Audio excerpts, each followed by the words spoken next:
y hacia las personas, ¿no? Y bueno, mucho más ahora estando nuestros hermanos también acompañando en este trayecto de la vida de la iglesia. Para mí es una bendición también, ¿no? Poder estar predicando la palabra de Dios. Ahora, creo que va pasando el tiempo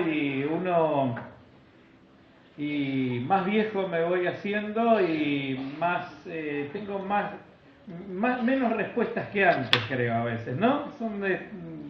Uno se da cuenta que cuanto más avanza, menos sabe y cuánto le falta a uno, y entonces necesita más del Señor y uno se hace tantas preguntas que necesita ir siempre al Señor para poder que el Señor hable a nuestros corazones y nos dé las respuestas, que nosotros no las tenemos, porque hay muchas respuestas que no nos pertenecen a nosotros, sino que pertenecen al Señor. Deuteronomio, alguien me decía alguna vez, Deuteronomio 29, ¿no? Las cosas secretas son de Jehová, más las reveladas son para nosotros, ¿no? Entonces nos queda simplemente confiar en Dios. Pero yo hoy traigo un montón de preguntas, yo simplemente porque Dios puso esto en mi corazón, así que yo solamente tengo que dar lo que creo que tenía que dar en esta tarde, amén. Pero son un montón de preguntas que yo tengo para que usted las conteste, ¿no? Hoy usted va a agarrar un papel y un lápiz y usted va a ir contestando algunas cosas que yo tengo acá dentro del corazón y que me surgieron cuando miré la palabra de Dios. Una mirada diferente de un pasaje que nosotros todos conocemos. Y lo primero que le voy a preguntar es: ¿qué tiene usted ahora en la mano? ¿Qué tiene en la mano? Vamos a la Biblia, ahí está Marcelo, ¿no? Bien, las manos vacías. Bueno, prefiero las manos vacías porque si el mensaje de hoy es como lo que dice la Biblia, entonces yo estoy muerto, ¿no? Estaría muerto. Pero a ver, levanten todas las manos. A ver, las manos, ¿tienen las manos arriba? Esto es una salva. No tiene nada. No tiene nada. Bueno, entonces voy a estar más tranquilo, ¿no? Porque vamos a ir a la palabra de Dios. Y sinceramente, son preguntas que yo hoy le voy a hacer. Son preguntas que yo hoy voy a hacer, que es el mensaje. Para que usted las responda en su casa, pero que tiene que ver con lo que hay en el corazón. En San Juan capítulo número 8, el capítulo 7, el versículo 53 termina en este pasaje que la Biblia no tenía divisiones, la han hecho las personas que la han canonizado y le han dado el formato que nosotros tenemos hoy, ¿no? Entonces San Juan capítulo número 8, pero el versículo inmediatamente anterior, que es el 53 del 7, ¿amén? Dice la Biblia, la palabra de Dios, y cada uno se fue a su casa. ¿Lo tienen? Bien, y cada uno se fue a su casa. Y Jesús se fue al monte de los olivos. Y por la mañana volvió al templo, y todo el pueblo vino a él. Y sentado él les enseñaba. Entonces los escribas y los fariseos le trajeron una mujer sorprendida en adulterio. Y poniéndola en medio le dijeron: Maestro, esta mujer ha sido sorprendida en el acto mismo de adulterio. Y en la ley nos mandó Moisés apedrear a tales mujeres. Tú pues, ¿qué dices? Mas esto decían tentándole para poder acusarle. Pero Jesús, inclinado hacia el suelo, escribía en tierra con el dedo. Y como insistieran en preguntarle, se enderezó y les dijo: El que de vosotros esté sin pecado, sea el primero en arrojar la piedra contra ella. E inclinándose de nuevo hacia el suelo, siguió escribiendo en tierra. Pero ellos, al oír esto, acusados por su conciencia, salían uno a uno, comenzando desde los más viejos hasta los postreros. Y quedó solo Jesús y la mujer que estaba en medio. Y enderezándose Jesús y no viendo a nadie sino a la mujer, le dijo: Mujer, ¿dónde están los que te acusaban? ¿Ninguno te condenó? Y ella dijo: Ninguno, Señor. Y entonces Jesús le dijo: Ni yo te condeno, vete y no peques más. Hasta aquí la palabra de Dios. Amén. Este pasaje es un pasaje también muy conocido para nosotros, ¿no? el Señor viene de un contexto en donde el Señor está, estamos ya en los últimos momentos del Señor, en la última semana del Señor Jesucristo, y Él está hablando allí en Jerusalén con toda la gente. Él se acerca al templo, se sienta y habla con toda la gente. Trata de seguir sembrando la semilla del Evangelio, de la gracia de Dios. La gente nunca puede permanecer igual después de escuchar el mensaje del Señor. Algunos se ponen mal, otros se llenan de bronca, otros son convictos de pecado, y así, ¿no es cierto?, va pasando todo este tiempo hasta el momento en donde dice, después de algunas cuestiones que el Señor está tratando, dice, cada uno se fue a su casa, ¿no es cierto? Quedó con la cabeza trabajando, adentro del corazón algunas inquietudes, y la Biblia nos dice que el Señor se fue al monte a orar, y allí pasó la noche orando en presencia del Señor. Al otro día vuelve a su lugar, ¿no es cierto?, su lugar en donde estaba sentado enseñándole a la gente, y la multitud le seguía, la multitud quería escuchar del Señor Jesús, ¿no es cierto? Y cuando llega un momento en donde viene una turba dando voces, una turba con una mujer ya golpeada, seguramente semidesnuda, y arrastrándola, medio empujándola, pateándola, y tratando de que llegue, todos gritando y todos con ira en sus corazones, ¿no es cierto? Todos enojados, todos enardecidos, como cuando la gente grita justicia, ¿no? No, justicia, justicia, ¿no? Y somos capaces de romper todo, de quemar todo, ¿no? Hay que quemar todo, hay que romper todo. Hoy en día es la consigna, ¿no? No es justicia, pero es lo que nosotros creemos que es justicia, ¿no? Entonces rompemos todo, quemamos todo, en medio de la turba, en medio de la masa. Nadie es identificado, y allí esa turba traía a esa mujer, ¿no es cierto? No sé si pobre mujer, pero en definitiva era esa mujer que alguien la había encontrado, más podríamos decir, porque el problema no es que la habían encontrado, el problema empezó antes, la cosa había empezado antes, porque esto era una trampa, o era algo que habían hecho a propósito, algo que algunos de esos fariseos hipócritas, aquellas tumbas, ¿no es cierto?, blanqueadas, como dice la palabra de Dios, habían seguramente urdido, ¿no? Habían preparado para tomar engañando al Señor, tratar de prenderle en alguna de sus palabras o en alguno de sus juicios, y allí está la mujer y la tiran delante del Señor, ¿no es cierto?, aquella triste y pobre mujer. No sabemos si sería una ramera, no sabemos quién sería la meretriz del lugar, no tenemos idea, pero sí estoy seguro de que algunos de aquellos hombres que la traían no solamente la conocerían de nombre, no solamente sabrían de nombre de aquella mujer, algunos que se creían tan santos, algunos que se creían tan buenos, la conocerían de otra manera, porque esto lo habían preparado porque no la agarraron en el mismo acto del adulterio o el mismo acto íntimo, ¿no es cierto?, sino que habían preparado una trampa para el Señor, y tirándola delante de ellos, delante del Señor, la Biblia dice que le dijeron al Señor esta cuestión, ¿no es cierto? Maestro, esta mujer ha sido sorprendida en el acto mismo del adulterio, y en la ley nos mandó Moisés, porque en definitiva ellos estaban creyéndose dueños de un mandato divino, y ese mandato divino era lo que ahora le decían al Señor. En la ley nos mandó Moisés, no tenemos la obligación, no solo el derecho, sino tenemos la obligación, el mandato divino nos mandó Moisés a apedrear a tales mujeres. Tú pues, ¿qué dices?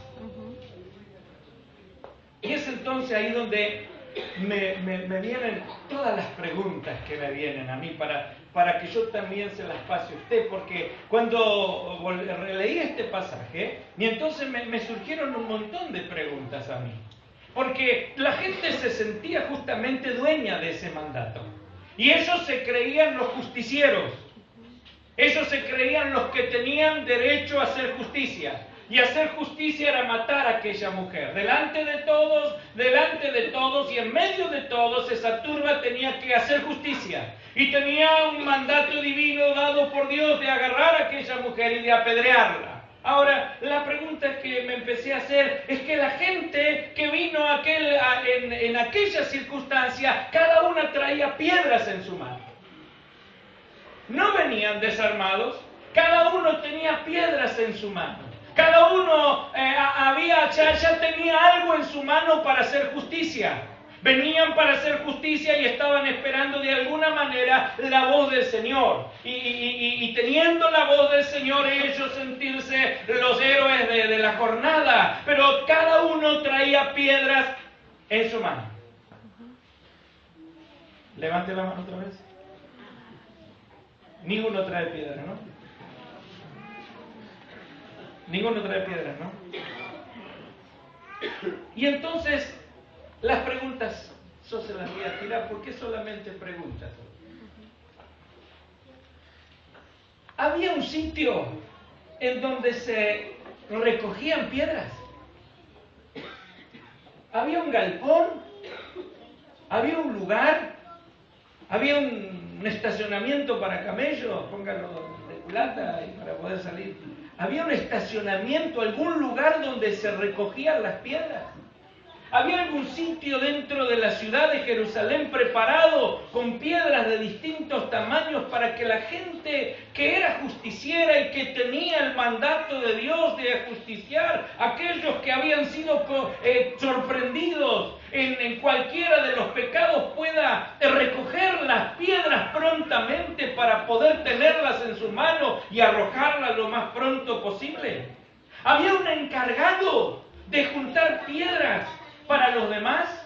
Había uno que era responsable de juntar piedras y de tomarlas para que todos aquí y todos allí en la ciudad de Jerusalén tuvieran piedras y cada uno pudiera tomar la piedra en el momento que la necesitaba.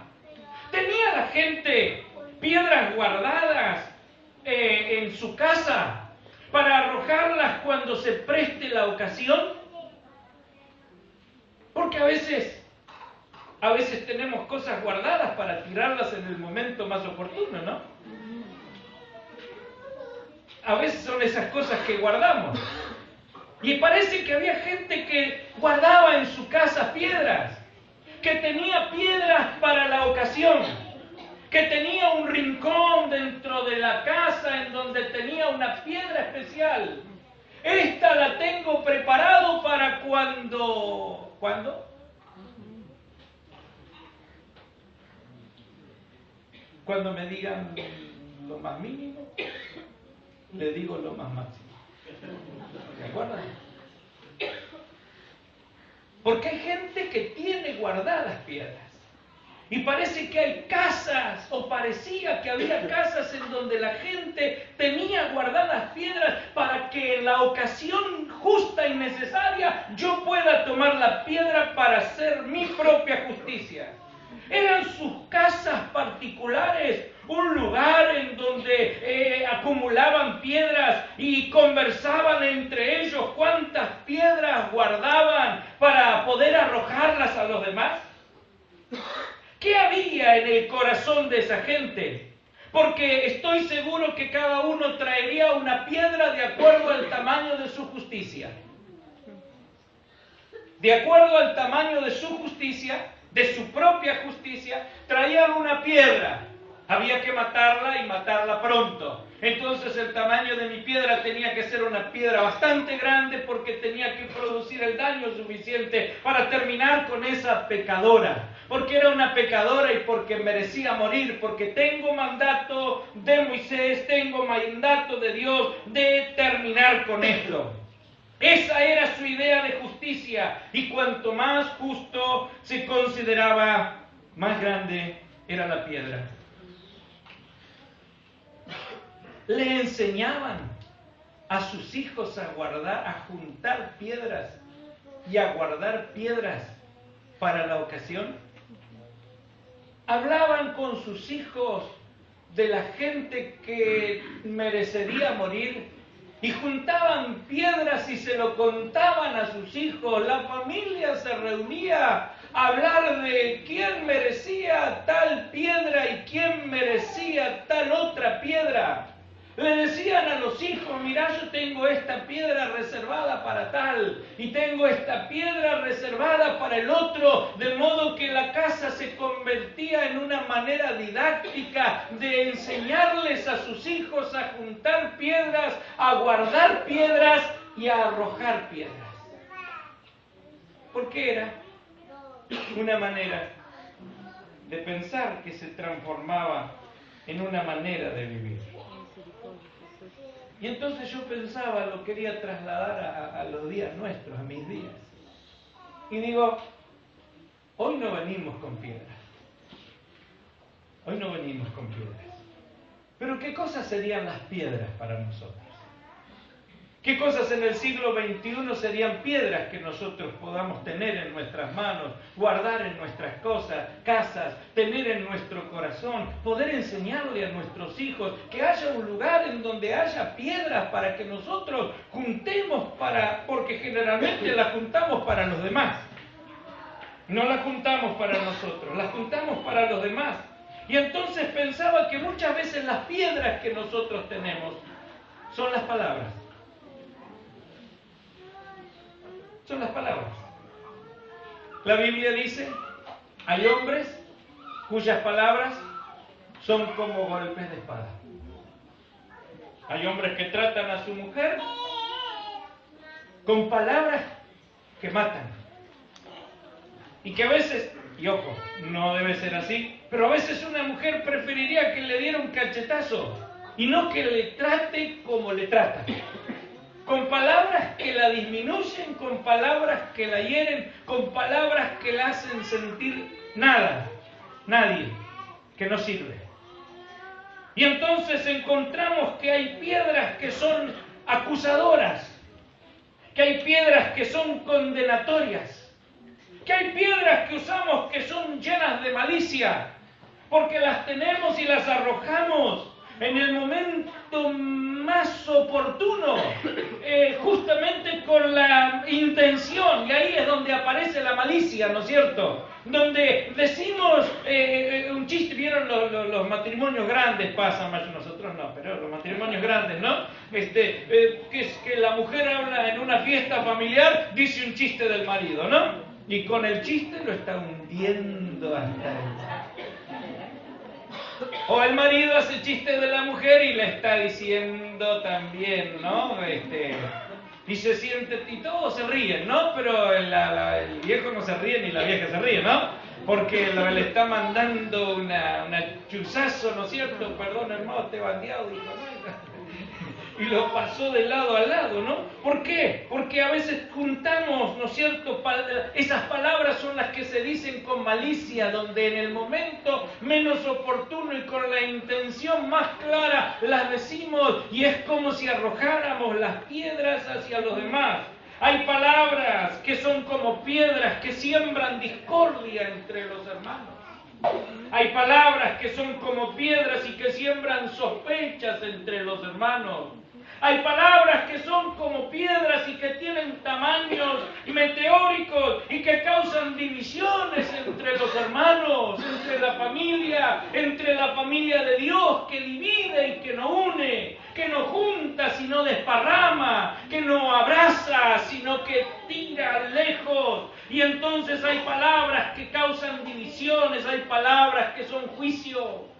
Y que como juicio simplemente traen culpa a los corazones, que no dan una segunda oportunidad, que no tienen amor hacia los hermanos, que no tienen compasión, que la misericordia nunca triunfará en ese juicio, porque simplemente la palabra ha condenado y ha terminado con merece la muerte.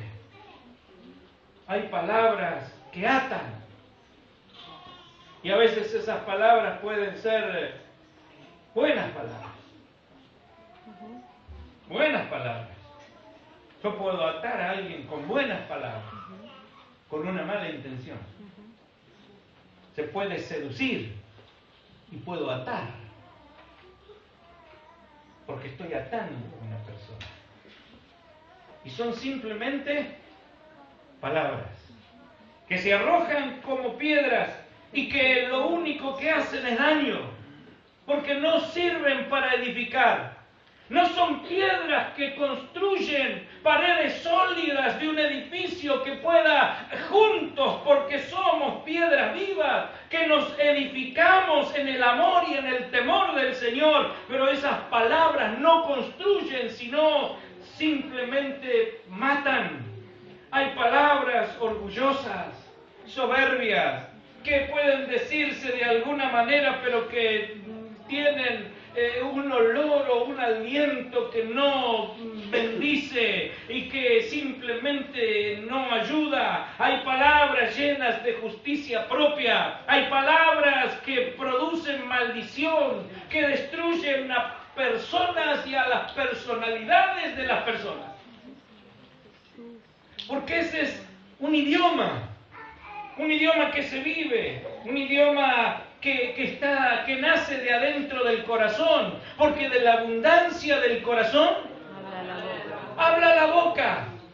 Y nosotros cada vez que venimos al templo y cada vez que nos juntamos con los hermanos y cada vez que estamos en familia y cada vez que nos juntamos en los grupos de oración y cada vez que estamos en el hogar con nuestra esposa, con nuestros hijos, tenemos que ver qué traemos en nuestras manos. Porque aunque no sean piedras, de lo profundo de nuestro corazón, en nuestras conversaciones, en la manera en que nos dirigimos, en la manera en que hablamos, de acuerdo a la intencionalidad de nuestro corazón, estamos edificando o estamos destruyendo, estamos atando o estamos desatando, estamos bendiciendo o estamos maldiciendo, estamos ayudando o estamos hundiendo. Y entonces eso tiene que hacernos pensar en qué es lo que yo tengo en mi mano cada vez que vengo a la casa de Dios, cada vez que me encuentro con un hermano, cada vez que me encuentro con un hermano en donde sea. No es el momento de tener una piedra y arrojarla para sembrar una discordia, para poner un choque uno contra otro, sino para poder tratar de construir y hacer de que la iglesia sea ese lugar santo en donde cada uno hable verdad con su prójimo y donde cada uno diga las palabras necesarias para la edificación